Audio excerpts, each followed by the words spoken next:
สบายดีปีใหม่ทุกคนเนาะมื้อนี้ก็สิมาถ่ายบรรยากาศในมื้อสงกรานต์เนาะวันที่14เดือนเมษายนปี2025ซึ่งว่าเป็นมื้อที่ว่าเพิ่นเอาพระลงเนาะและเราต้องไปส่งน้ำพระหั้นเนาะก็คืออันนั้นนี่แม่นเขาจะเริ่มจากจุดหลักเก่าเนาะลงมาหลักแปดแล้วก็ขี่เข้าในเมืองเลยเนาะเส้นกลางของปากซี่หั้นทางเลข13ซึ่งว่าตามแผนมื้อนี้เนาะก็คือสิไปอยู่ที่ประมาณ3วัด ซึ่งเราจะมีบัตรพระบาทเนาะมีบัตรพระเจ้าองค์แสนหันแล้วก็บัตรหลักสี่เนาะแต่ว่าใน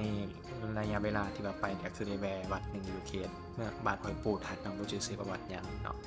ก็จะให้ทุกคนเบิ่งบรรยากาศนำกันเนาะซึ่งว่าก็ค่อนข้างที่จะว่าคึกคืนเนาะข้อยก็ออกไปส่งเวลาประมาณ4โมงนะซึ่งมันก็ออกสายหน่อยแท้ๆการเดินทางการขับขี่นี่มันก็ถือว่ารถค่อนข้างติดในเขตในเมืองหั้นโดยเฉพาะเป็นเขตหลัก3ลงไปหั้นเนาะก็คือว่าติดหนักตามที่ทุกคนเห็นเลยอันนี้แม่นฮอดบริเวณหลัก2หรือว่าเขตตลาดสบายดี Friendship Mall เดียวฮู้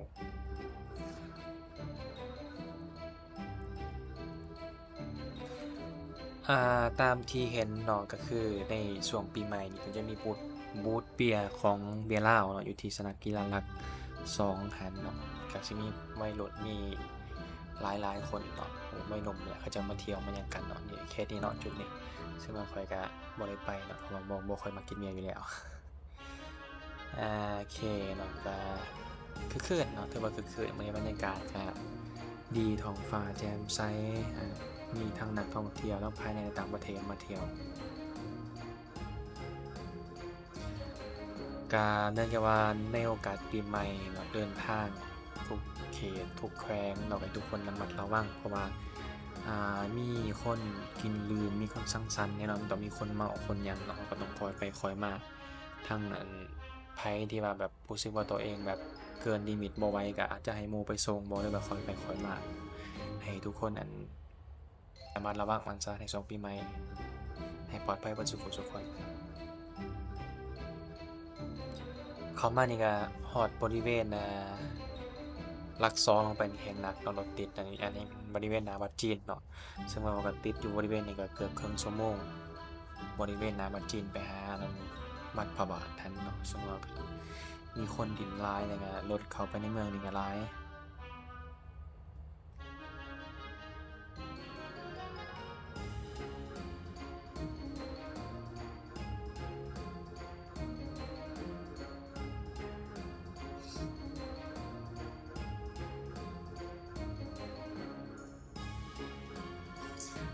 อยู่ทางเบื้องขวามือเนาะจะเป็นบัตรพม่าซึ่งบัตรนี้จะเป็นบัตรแรกที่ข้อยมาส่งเนาะบรรยากาศก็ประมาณนี้คนหลาย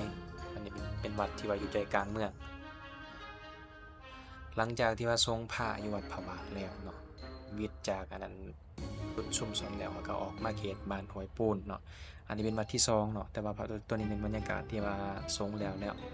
อาจเป็นวัดหยังก็บ่จือเด้อไผฮู้ว่าชื่อวัดว่าวัดหยังก็คอมเมนต์บอกแหน่เนาะวัดนี้บ่ฮู้ชื่ออีหลีออกจากวัดนี้อยู่เขตห้วยปูนเนาะข้อยก็เลี้ยวขวาเดินทางไปทางเบื้องสนามบินปากเซนี่แหละเนาะแค่น้องสิออกไปสนามบินน่ะเพราะว่าจุดปลายต่อไปคือวัดที่3ก็คือวัดพระเจ้าองค์แสนเนาะนะฮะอยู่จุดนั้นใกล้ๆวงเวียนนั่นแหละตามที่ทุกคนรู้แหละคนปากเซเนาะ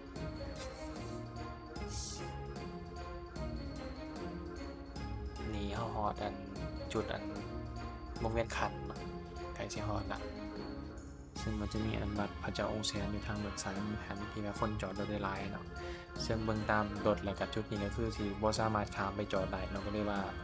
หาบ่อนจอดรถอยู่แบบขวามือเอาซะเนาะเพื่อความปลอดภัยแล้วก็จังว่าย่างข้ามไปส่งไปหยังหั้นแหละเนาะ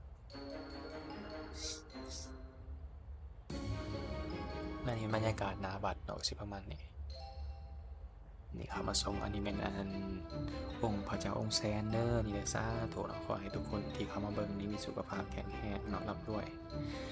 แล้วเนาะกาเดินทางกลับในเมืองเนาะเข้าไปอยู่ที่เขตใจกลางเมืองรถก็ยิ่งติดขึ้นอีกเนาะคนเดินออกมาหลายอันนี้เป็นเส้นจากสนามบินเนาะเข้าไปทางบ้านท่าหินเนาะก็ผ่านจุดนี้เขาจะไปเส้นต่างบัดนี้เส้นท่าหินนี่คนก็หลายเนาะจุดนี้ มวนๆมาซั่นซะ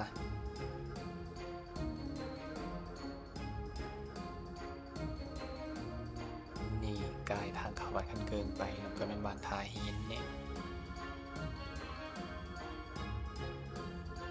บ้านทาหินก็มี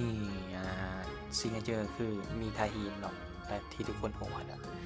มีทาหินข้าวเปียกทาหินเนาะซึ่งมันเป็นที่โด่งดังไปทั่วประเทศลาวไผๆก็ฮู้เนาะแซ่บว่าซั่นซะเนาะคือข้อยเองก็มักกินคือกันมีทาหิน อันนี้แม่นเฮาฮอดประตูโค้งเนาะที่จะข้ามไปฝั่งนั้นเนาะฝั่งฝั่งปักเซ่นะฝั่งบัดหลวงเนาะเบื้องขวามือก็เป็นบัดหลวงเนาะแต่ว่าบ่ได้ลงไปสูงเนินตรงนี้เพราะว่าเบิ่งจากรถแล้วก็บ่อนจอดรถนี่มันบ่มีเนาะตามที่เห็นนั่นแหละตามทุกคนเห็นนี่ก็เจ้ากันเพิ่นเข้าไปบ่ไหลละถ้าว่าอยากเข้าไปตรงนี้ออกไปไกลย่างไปไกลเนาะนี่เขาเจ้าดินที่ว่าคือเขื่อนจุดนี้เนาะก็เลยข้ามไปก่อนซะเนาะก็บ่เป็นหยังซะโอกาสหน้า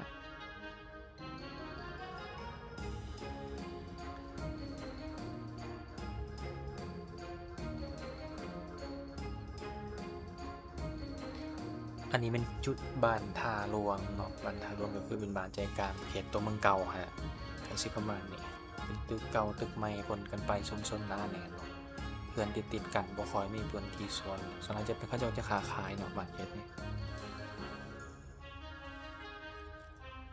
แล้วก็ขับรถขึ้นมาเลยเนาะจนใจไกลจะฮอดวงเวียนพาเหรดพุ่นล่ะอยู่เบื้องซ้ายหันจะเป็นโรงแรมจำปาสักพาเหรดเนาะแต่ว่าบ่ได้ถ่ายวิวให้ทุกคนเบิ่งเนาะก็สิไกลไปเลยเนาะ อันนี้มันวงเวียนวัดผู้เนาะสัญลักษณ์วัดผู้เพื่อเข้าไปในเมืองคืนรถก็ยังติดคือเก่ายังหลายคือเก่าเนาะ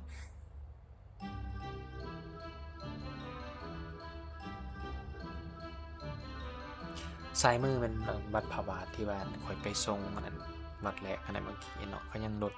แฮงหลายกว่าเก่าอีกคนมาหลายเนาะคือคักบัดนี้ขี่ไปเลยเนาะจนนั้นฮอดศูนย์โตโยต้าเนาะขี่ขึ้นไปอีกนิดนึงจะเป็นเขตตลาดนาเฮือกถ้าเมืองขวามือคือสนามแดงอันนั้นเนาะที่ทุกคนรู้ก็สิมีเจ้าหน้าที่เพิ่นลงกวดกาแหน่หน่อยหนึงเพื่อรักษาความปลอดภัยเกี่ยวกับ